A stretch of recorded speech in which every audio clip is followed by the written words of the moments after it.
If he's wrong, then he probably will go down in history as the first American president who deliberately created, or rather created and tolerated, a market crash and potential recession. If he's wrong, Donald Trump, of course, and his tariffs.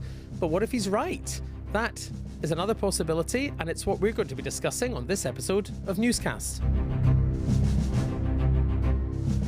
Hello, it's James in the studio. And goodness me, there is a lot happening. Stock markets falling all over the world because of those Trump tariffs. The UK Prime Minister making a speech here promising to defend British industry. And then what might turn out to be the biggest development on Monday, more threats from President Trump aimed squarely at Beijing, promising to have even tougher tariffs on them. Perhaps another sign that this trade war between the US and China is deepening. A lot to discuss. And with me, Chris Mason and Simon Jack, BBC Business Editor. Hi, Simon. Hello. Hello, Chris. Hi. Right, Simon, let's start with you. Another day, a wobble in the stock markets? No, that's surely not enough. Wobble is too weak, crash is too strong. All right, where is it? Plunge. Okay, a plunge. I'm happy with plunge. Okay, we'll go for plunge. Okay, so we saw them fall about sort of, the end of Wednesday night into Thursday, Friday, pretty significantly. We're probably looking at the biggest stock market fall we've seen since the COVID panic gripped the markets and shut down large sections of lots of economies. And before that, the biggest one was the great financial crisis of 2008. So this is definitely a plunge. It's very much a big deal. Now, when things like this happen, everyone's big question is, are we headed for a recession? Because stock market falls like this don't always create recessions, but often they do. They did in 2008-9. They did in May 2020. So the question is, are we heading for a recession? And you've seen the likes of Goldman Sachs, JP Morgan, the clever folks, these big investment banks, raising their likelihood of that happening. And the things to watch out for, little indicators that I look for and others do, are things like the price of copper, very fundamental economic commodity, oil, the price of banks. All of those are seen as key barometers to the economic health or distress of the world economy. All of them have been falling. You had HSBC and Standard Chartered, banks that stand right on the interface between East and West, down 10-15% overnight before recovering some ground. Too volatile to say yet whether we're headed for a recession. But things don't look good, right? We'll come on and talk about some of that in a bit more detail. But let's get into a bit of the Prime Minister's response for now. Because Keir Starmer decided what he was going to do in response to this was go to the West Midlands, to go to Jaguar Land Rover's manufacturing plant. In rather, I have to say, a very noisy and slightly odd setting, because he was standing there and the Chancellor just a few minutes before him, and these cars were sliding very slowly past them, behind them on the production line, almost in a way that you thought they might run them over. It was slightly odd. It is always, I love as a journalist, the places I can get invited to. It's one of the privileges of the job. And to be on the factory floor of a car factory is really quite something to see. But yeah, James, you've got to be really careful when you're wandering around these places, because at one point we saw someone who inadvertently stood on literally a part of the production line. And so you're standing still, but you're moving because you're moving. And if the person you're talking to is just the other side of the line, they are stood still. But yeah, the backdrop were these high-end, sleek, rather pricey Range Rovers coming off the production line. Thousands and thousands of people here. I'm down the road in Coventry now. The plant's in Solihull. Work for Jaguar Land Rover or in the associated supply chain and supporting industries. And JLR find themselves absolutely in the eye of this, because they export about a quarter of their cars to America. They've paused those exports because they've been slapped with these significant tariffs, and they're clearly worried. Now, I was speaking to people who've worked there for decades, and they say, look, they've seen ebbs and flows in the car industry, they've seen recessions come and go, they've seen threats to the plant, they've seen takeovers, etc., etc.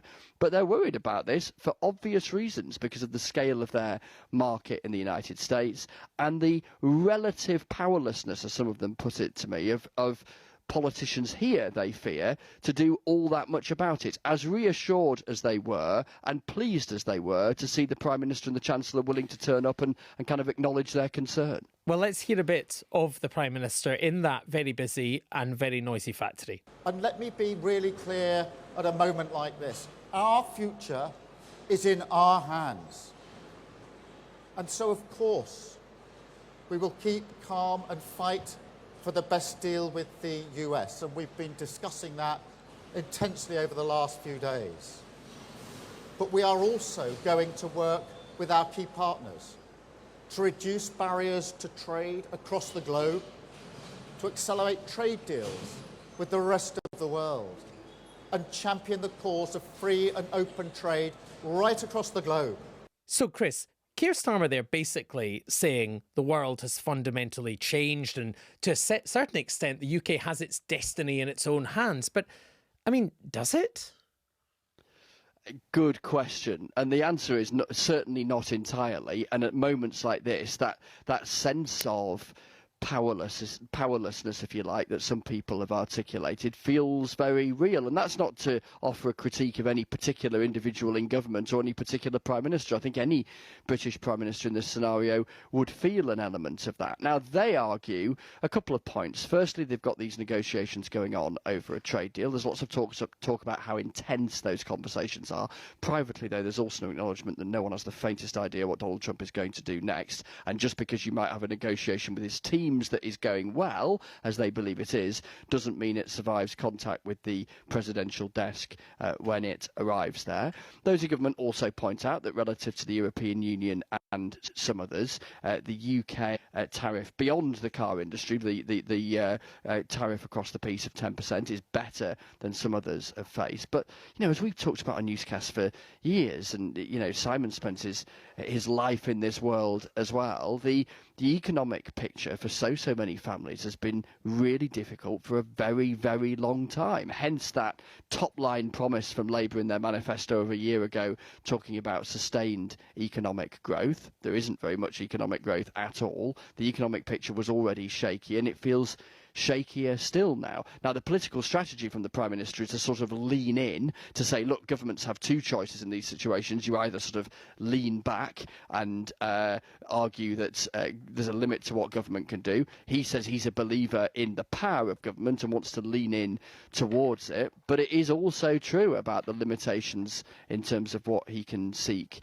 to do. And what we got today, James, was relatively limited. So it was a fast forwarding of an idea that I think we'd have heard anyway in time around changing the rules, easing the rules around the transition to electric vehicles. There was an announcement too connected to the life sciences, pharmaceuticals as well. I think we'll get a bit more of it coming in the days ahead. I think we'll hear some more from the Chancellor tomorrow on Tuesday in the Commons when she faces her usual round of questions from backbenchers. There'll be talk a little later in the week about a proposed trade deal with India that's been in negotiation for a long time. You heard the Prime Minister brush by that today when he was talking about easing the trading barriers with other allies of the UK. A lot of these things were happening anyway, but there's a sort of keener awareness now that they matter more when trading with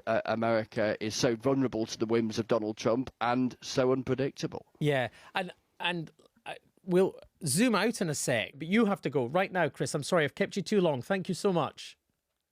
Not at all. Nice to chat. Cheers. See you soon. See you, Chris. Right. So the wider economic consequences. I want to ask you about China in a minute because there's interesting news developing, as we've just mentioned, and there's a bit more to talk about. But I have a really specific question before that, Simon. People have talked about there being an opportunity here for the UK, and that maybe if all these cheap products being manufactured in Asia don't have the United States to go to as a market, they can come here. So, for example, let's talk about cheap toys for Christmas. Yep. And then I've heard other people saying, oh, no, that's dumping.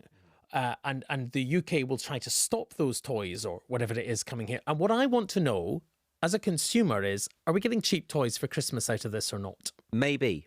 There is a dumping is when basically you can't sell it where you wanted to sell it, so you'll just offload it on the nearest market that you can, often at below the cost of production. And that's great for consumers, as you rightly say. It means we get cheap toys, could actually push inflation down a bit. It's absolutely terrible for the businesses that rely on their own UK domestic market at a time when they need that domestic market more than ever, because one of the biggest markets in the world has been shut down. What is going on? The government is alive to this. And there is something called the Trade Remedies Authority, bit of geekery for you. And they sounds like a very interesting place to work, yes.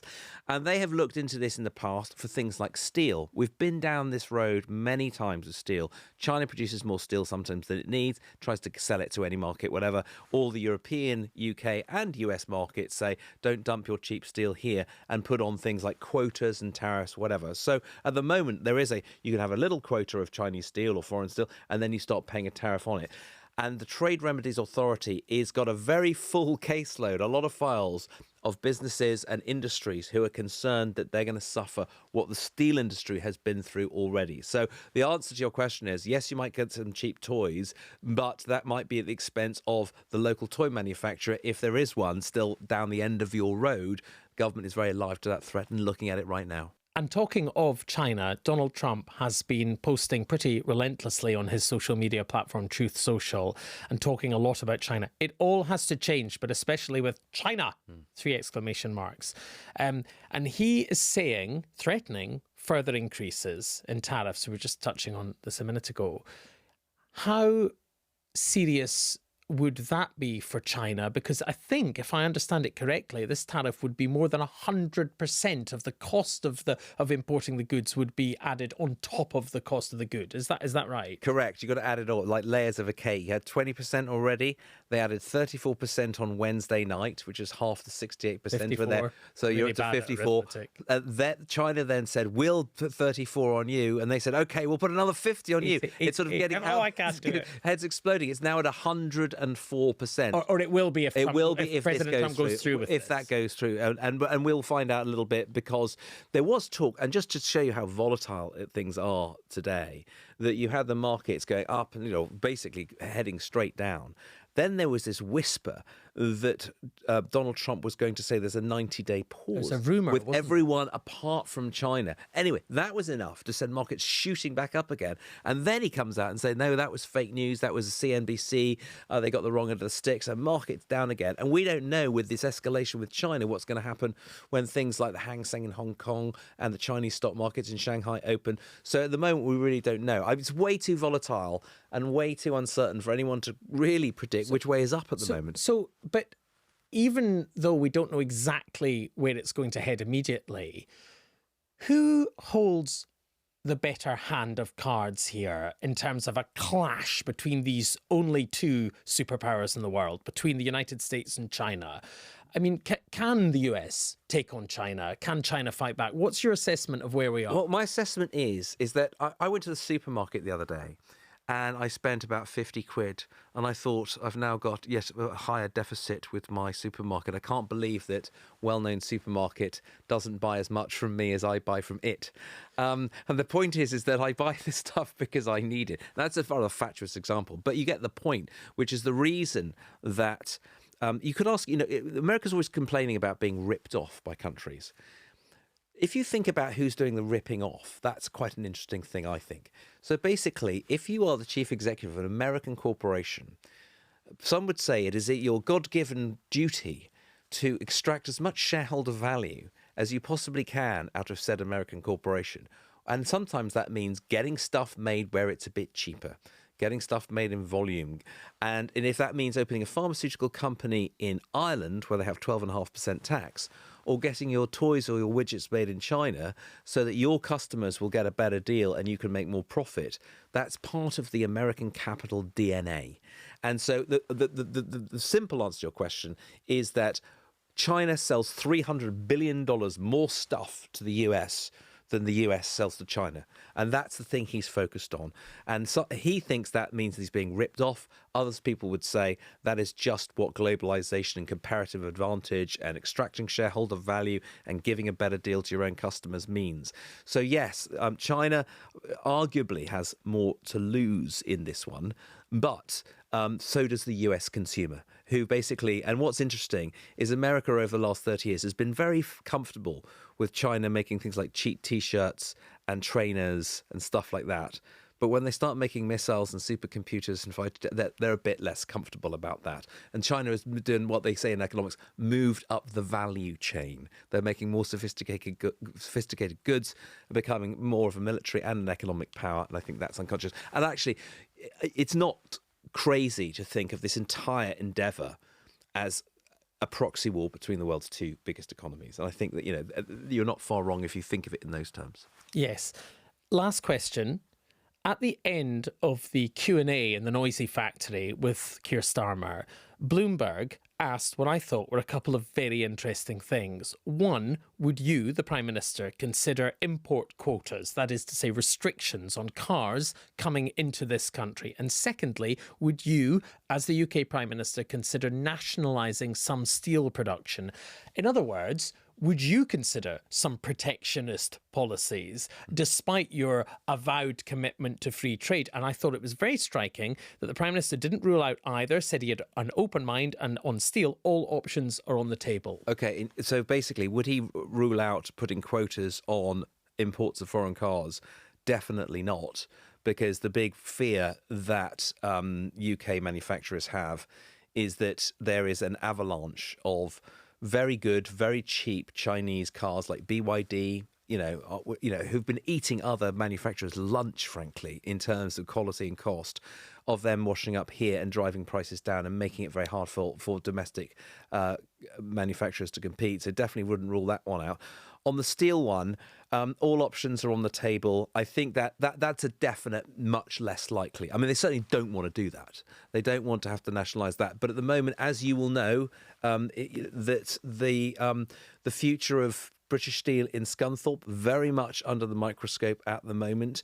There was meant to be a deal. The UK was going to put in £500 million. They were going to change them from old steel, blast furnaces into electric arc furnaces. Those talks are at a standstill. They've got days, from what I hear, to try and figure that one out. So I wouldn't, although they don't want to do it, is nationalisation completely off the table? Definitely not. But protecting the UK from the influx of goods that would have washed up somewhere else, coming cheaply to these shores, they're definitely alive to that. So a commitment to the free market up to a point. Thank you very much, Simon.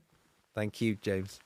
Now, if you were listening to Weekend Newscast, you might have heard Justin from Americast mentioning some interesting reporting on the Trump administration by Gillian Tett, who is a columnist for the Financial Times, as well as head of King's College, Cambridge. And we thought, well, that sounds interesting. And so a little earlier, we gave her a call.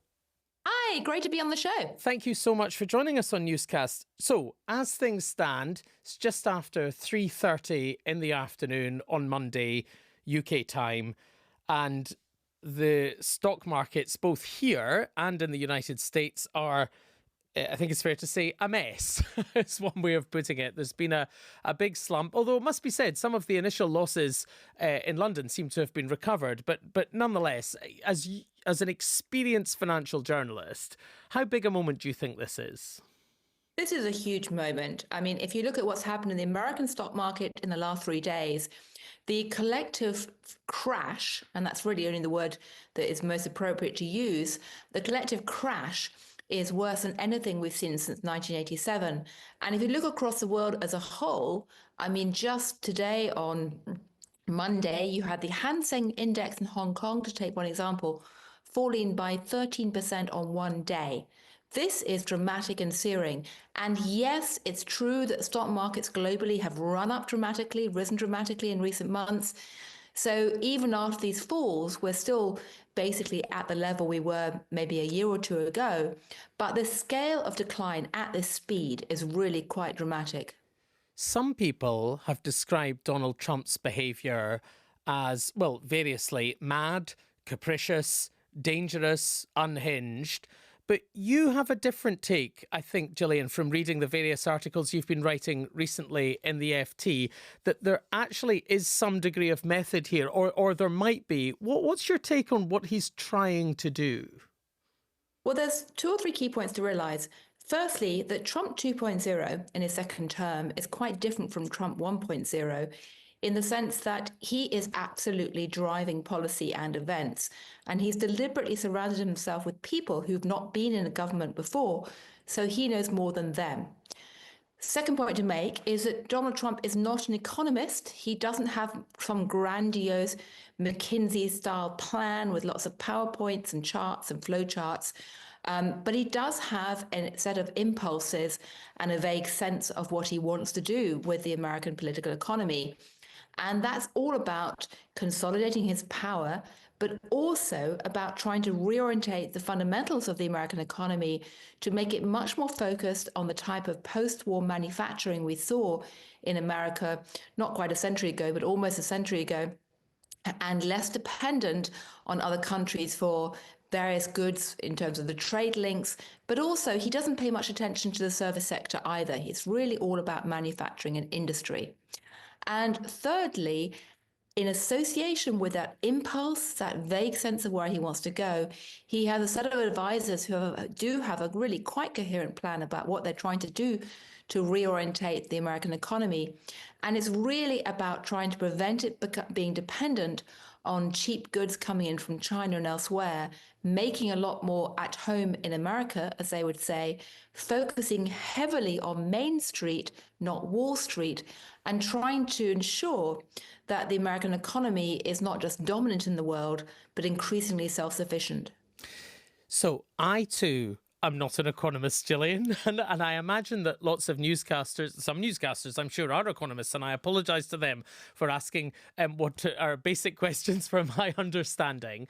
But in terms of the tariffs then, Donald Trump used to be really concerned about the stock markets, and he used to trumpet rising stock market prices as a great sign of his achievement in his first term as president. Now he's saying this is pain that has to be endured, as you say, to this greater end of completely restructuring the American economy and I suppose by extension the world economy. I mean, we'll come to in a minute whether any of that is actually realistic and possible. But in terms of the actual impact of tariffs, why are tariffs making the markets collapse or fall, and why doesn't Donald Trump think that matters? Well, the key reason why the markets are falling right now is that until very recently, most investors assumed that if the equity markets did ever start collapsing, Trump would feel so embarrassed or threatened or shamefaced that he would actually step in and change policies to boost them again. And that was not a crazy assumption because that seemed to be the way that he was behaving in his first term. And history shows that presidents generally don't like collapsing stock markets. However, what's happened this time round that's really taken investors by surprise and caused many of them to panic is that Donald Trump has repeatedly indicated in recent days that he's not going to be deterred by the collapsing stock markets at all. He's going to keep pressing ahead. And essentially, this kind of dramatic shakeout is, he claims, the inevitable price to be paid for this kind of restructuring. They also point out, and by they I mean his team of advisors, that only about half of Americans actually own stocks. Most of the equity market is owned by the wealthiest Americans. So the only people who are being hit by this, first and foremost, they say, are the rich and the wealthy. And they feel that they've already had it very good for the last decade. So they should suck it up in the interests of ordinary workers. So it's all about Main Street, i.e. ordinary people, not Wall Street, i.e. financiers or fat cat bankers, whatever you might like to say. So that's his theory, that the American voters will tolerate some pain or a lot of pain for a long-term gain. What is unclear is firstly whether voters will indeed tolerate pain, because America is not a place which is used to being told to suck it up. It's also unclear whether Donald Trump's wealthy backers who financed his bid to become president will tolerate it as well. We've already seen signs of real discontent from people like Elon Musk. And perhaps most importantly of all, it's truly not clear whether his extremely bold economic gamble is actually going to work in terms of reorientating the American economy. Because frankly, nothing quite as draconian as this has been tried in peacetime for a very long time, if ever. No. And yeah, nothing in our lifetimes by any stretch of the imagination. And you mentioned some of his billionaire backers, Gillian. You know, we've had Bill Ackman, for example, one of those, urging President Trump to pause the tariffs or risk what he's described as a self-induced economic nuclear winter. And also, you mentioned Elon Musk, who agrees with Donald Trump on a lot, but not at all, it seems, in the area of economics or in this area of economics. And I thought it was interesting today, he posted a video today of Milton Friedman, the arch free market economist, Milton Friedman, talking about a pencil. What's significant is that quite apart from whether you agree with Milton Friedman or not, and I broadly do on this point, not everything else, tariffs are not a great idea. But what's fascinating is the fact that Elon Musk tweeted that out. And what that signals is that, as I said for some time, there are really three big factions around Trump right now. There's what I call the nationalist populists, people like Stephen Bannon, Laura Loomer, people like that. There's the techno-libertarians like Elon Musk. And then there's the congressional Republicans who are working with Trump. And it's very striking that many of the nationalist populists really applaud what Trump is doing. People like Peter Navarro and Steve Bannon are very positive. But the techno-libertarians, some of them are pretty scared about the impact on their own businesses because many of them have had trading links around the world. And many of the congressional Republicans are actually old-style Reaganite free marketeers, so they're pretty horrified too.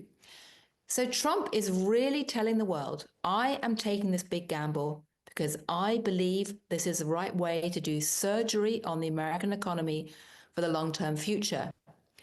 If he turns out to be correct, that this is indeed going to be a long-term dramatic revival of the American economy, then he will be really shooting into the history books as someone who doubled down on a bet that most people thought was completely crazy.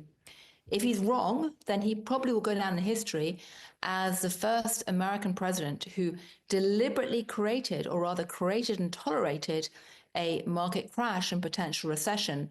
That didn't occur because of some external event like COVID-19. It didn't occur because of a natural swing in the business cycle. American economy was actually doing very well indeed at the start of this year. It really was a deliberate set of policy choices that people are still trying to digest in a state of shock. Well, Jeff, if you had to bet, what would you pick? Personally, I'm willing to stand corrected.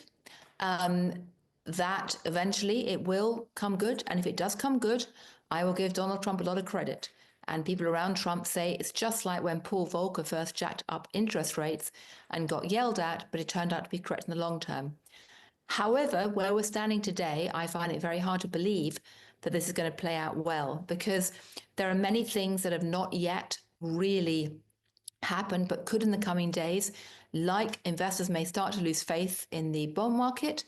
The equity market crash could continue, and the US-China trade war could turn a lot nastier, because nobody should lose sight of the fact that the number one target for the Trump team right now is China. China, China, China. It's all about China right now. And they thought China might crumble. It didn't. It doubled down by actually retaliating with even bigger tariffs. And we are looking at the potential for a very nasty US-China battle in the coming weeks. Maybe China will agree to some grand bargain or deal. Maybe Trump will blink first. He keeps saying that President Xi Jinping is his great friend. So nothing can be ruled out. But right now, it's a pretty nervous moment. And I know this isn't anything like as consequential as what you're talking about, but is it also the end of the Trump-Musk relationship? Do you think, can that survive? Well, never say never in terms of the end of anything. And at the end of the day, the only person who knows what's going to happen next, if he even does know, is Donald Trump. Certainly, there are signs of growing fracture in terms of the different factions around Trump. The nationalist populists are very keen to get rid of Musk. So are many congressional Republicans as well. And there's also pressure, mounting pressure on Musk himself from Tesla board, which have pointed out to him and met recently that pointed out to him that, in fact, the car company is doing very badly and they want him back to run the company and be a CEO. So all of that means that it's entirely reasonable to expect Musk to be out of Washington quite soon, at least for a period. But I would not bet on him vanishing from the scene or suddenly his influence declining, even if he does leave. Because just look back to what happened with someone like Peter Navarro or Steve Bannon. They were in favor for a while in the first administration, then they got kicked to the curb for a bit, then they got brought back. And now Navarro is really running a lot of the trade policy. So it really is a bit like a court of King Henry VIII or Louis XIV in Versailles, where courtiers come and go, there's constantly fighting. The king can pull people out of oblivion and chuck them back there. But it's very hard to predict with any rational 21st century spreadsheet what's going to happen next. Okay, thank you very much, Gillian. It's so interesting to talk to you. Really appreciate you joining us on Newscast. Thanks, great to be with you. And that's all we've got time for today. But please, please keep your questions coming in. I mean, there are just so many different aspects of what President Trump is doing that affect all of us in so many different ways. And I'd love to hear from you and to hear what your questions are and what you want to know. So do get in touch with us. But for now, that's all from me. Bye-bye.